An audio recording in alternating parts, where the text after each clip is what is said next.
Holiday lights display drawing big crowds to a home on Staten Island, and the owner is using all the attention he's getting for a very good cause. Mac King is in the Charleston section for us tonight with this heartwarming story. Hi, Mac. Hey, Christina, you're looking at the outside of a house, the front of a house, showing very little of the stone, wood, or plaster exteriors. But this display of lights and moving figures continues on into the home and then deep into the backyard. We're going to let the man who put all this together give you a tour and tell you why.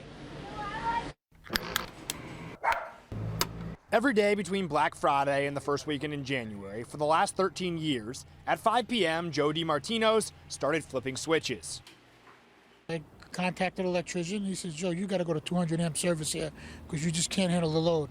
The levers and buttons in Joe's Staten Island home control more than 100,000 bulbs, move more than 150 animatronic figures, and deliver to Joe an electrical bill often surpassing $1,800 a month. It's out of control. But Joe spends 5 days a week, starting every Labor Day, preparing to brighten his Staten Island neighborhood, not to reinforce his own ego or his bank account.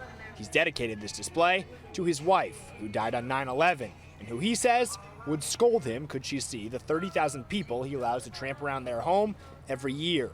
I got one of the greatest neighbors in the world. But the late Deborah Ann Dimartino likely would approve of the money this madness has raised, more than $140,000 since Joe started tinkering with moving elves in 2002. Just for me and my Christmas and the lovely people who come by and visit. Joe's donated every one of those dollars to Staten Island University Hospital's pediatric cancer unit.